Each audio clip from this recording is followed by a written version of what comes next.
আমি যদি বলি যে ভারত পাকিস্তান যুদ্ধ শুরু হওয়ার আগ থেকে কিন্তু বাংলাদেশের আমাদের অর্থনীতি আমরা জানি যে একটা ভঙ্গুর অবস্থার মধ্যে রয়েছে বিভিন্ন নানান কারণে।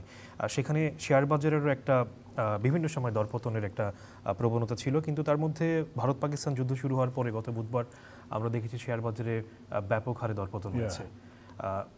90% বেশি শেয়ারের দাম কমে গেছে। তো এই বিষয়গুলোকে আপনি কিভাবে দেখছেন? এটা তো একটা মানে পার্শ্ববর্তী বাড়িতে যদি আগুন লাগে, যেটা প্রথমে আমি বলেছি যে আপনার প্রতিবেশীর ইয়েতে ঝামেলা লাগলে সেটার এফেক্ট আপনাকে করবেই। এবং এটাতে ধরেন একটা প্রতিবেশীর উপরে আমরা ডিপেন্ডেন্ট তো অনেক দিক দিয়ে, এবং সেই ক্ষেত্রে আমদানি রপ্তানি বলেন, তারপরে অন্যান্য ইনভেস্টমেন্ট বলেন, ইকোনমিক যত ইন্ডিকেটর আছে সব ইন্ডিকেটরকে এটাকে এই অস্থিতিশীলতা, এই যে যুদ্ধের কারণে অনিশ্চয়তা, এই অনিশ্চয়তা পার্শ্ববর্তী দেশগুলোতে এটার এফেক্ট আসবে কীভাবে? এখনও ধরেন গ্লোবাল যে WTOর কারণে বিভিন্ন দেশ, পৃথিবীর একটা দেশ আরেকটা দেশের সাথে যে বাণিজ্যের সাথে সংযুক্ত, এখানে ধরেন ট্রান্সশিপমেন্ট আছে, একটা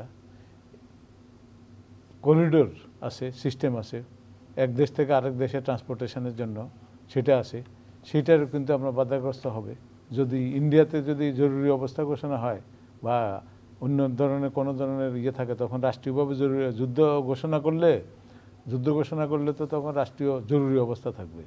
তখন আপনার সাপ্লাই চেইনের, তখন তো বাংলাদেশ ভারতের আকাশপথ ব্যবহার করতে পারবে না। হ্যাঁ, এবং সেটা এভাবে করতে, এবং আমাদের কার্গো দিয়ে যে আপনার ইন্ডিয়ার উপর দিয়ে আমাদের যে কার্গো বিমানগুলো যাচ্ছে, সেগুলো তখন উই ডোন্ট নো, এটা একটা রিস্ক আছে। এবং তারপরে আবার ধরেন আপনার বিদ্যুৎ, ভারত থেকে যে আমরা বিদ্যুৎ আমদানি করি, যে ইয়েতে আপনার বেড়ামারাতে দেয়া, সেই বিদ্যুৎ আমদানি যে 500 মেগাওয়াট পার ডে ওখান থেকে আমাদের আসতেছে। তারপরে আবার ঝাড়খণ্ডে একটা বিদ্যুৎ কেন্দ্র হয়েছে আদানি, সেটার থেকে বিদ্যুৎ আসতেছে। এই বিদ্যুৎ আসা ডিসরাপ্ট হবে কিনা এটাও তো অনিশ্চিত হতে পারে। যদি আবার বাংলাদেশ যদি এই যুদ্ধের সাথে কোনোভাবে কোনোভাবে জড়ায় পড়ে, কোন দিক দিয়ে, সম্ভাবনা কতটুকু আছে? না, সম্ভাবনা এটা আমরা তো এখনো দেখতেছি না, কিন্তু ওইটার সিচুয়েশন ক্রিয়েট হতে পারে। এটা তো আপনার এই যে ঘটনাগুলো ঘটতেছে, ভাই যেটা বললেন যে রাজনৈতিক উদ্দেশ্য, ওনার যে কথার যে সাম আপ যদি আমি করি, যে রাজনৈতিক উদ্দেশ্যে ইন্ডিয়া পাকিস্তানে সবসময় যখন ইলেকশন আসে, এখন বিহারে ইলেকশন আছে মনে হয়, এই ইলেকশনের কারণে মোদির পার্টি ওইখানে জেতানোর জন্য ওরা মাথা গরম করে রাখছে। এটা হলো ধর্মীয় উগ্রবাদী।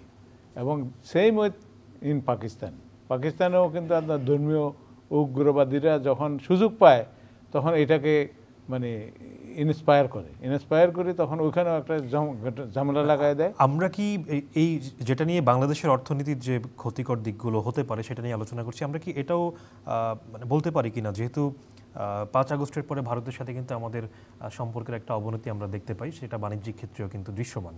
তো ভারত যেহেতু পাকিস্তানের সঙ্গে যুদ্ধে লিপ্ত হয়েছে বা সংঘাত যদি আরও বাড়ে, এটাও একটা সুযোগ তৈরি হয় কিনা যে ভারত বাংলাদেশের সাথে সম্পর্কটা আরও দৃঢ় করার চেষ্টা করতে পারে কিনা, দৃঢ় করার চেষ্টা করতে পারে। অ্যাট দ্য সেম টাইম আমাদের এখানেও তো আবার একটা গ্রুপ আছে যে যারা ভারতের সাথে ঠেলাঠেলি করতে চায়। তো এই যে এটা কি ভালো না খারাপ? না, এটাও খারাপ, ওইটাও খারাপ, মানে দুইটাই খারাপ। I cannot change my neighbour, যে কারণে আমাকে চলতে হবে যে দুইজনের সাথে ঝগড়া বিবাদ যাতে কম হয়। এখন এটা পাকিস্তানের সাথে ভারতের সাথে হচ্ছে, হোয়াই উই ইনভলভ, আমরা ইনভলভ হওয়া উচিত। আমাদের কিন্তু বাণিজ্য পাকিস্তানের সাথে শুরু হচ্ছিল, আমরা দেখতে পাচ্ছিলাম পাকিস্তানের সাথে শুরু হয়, যে এটা তো বাণিজ্য শুরু হবে সেটা বিটুইন বাংলাদেশে না, এবং সেখানে ইকোনমিক্যালি ভাইয়েবল হবে কিনা। যেমন আপনি প্লেনে করে যদি ইম্পোর্ট এক্সপোর্ট করেন, এটা ইট উইল নট বি ভাইয়েবল। আর যদি জাহাজ পথে আপনি যাওয়া আসা করেন, জাহাজের যে রুট, সেই রুটের ভিতরে যদি ইন্ডিয়া বা বাংলাদেশের তো ওইভাবে ইয়েতে না, আমাদের পোর্টটা হলো চিটাগাং পোর্টটা হলো অনেকটা আপনার ইন্টেরিয়রের দিকে, কিন্তু ইন্ডিয়ার থেকে যদি আপনার আমাদের দেশে কোনো জাহাজ আসতে হয় তাহলে বোম্বে পোর্ট দিয়ে যদি আসে তাহলে আসতে পারবে। আবার ডিফারেন্ট চ্যানেল আমাদের এখন চ্যানেলগুলা যে সামুদ্রিক যে চ্যানেলগুলা সেটা কি এখন আমরা যে রেগুলার রুটে যেখান দিয়ে আমাদের জিনিসপত্র আসে, আমদানি রপ্তানি জিনিসপত্র যাওয়া আসা করে, সেই রুটগুলা সেফ কিনা সেটাও কিন্তু আমাদের সেই রুটগুলো যদি সেফ না থাকে সেক্ষেত্রে তো এখানে ধরেন যে চীনের কিন্তু বাণিজ্যের বৃহৎ অংশ কিন্তু সমুদ্রপথে কে কেন্দ্র করে, তো সেখানে তো তাহলে চীনেরও একটা রিস্ক অনেক জড়িয়ে যেতে পারে। সেই ক্ষেত্রে আপনার আমাদের যে সাউথ এশিয়াতে যে আপনার সার্ক যেটা আছে এর অস্তিত্ব তো এখন দেখি না। এখন what is their role, what role they are playing.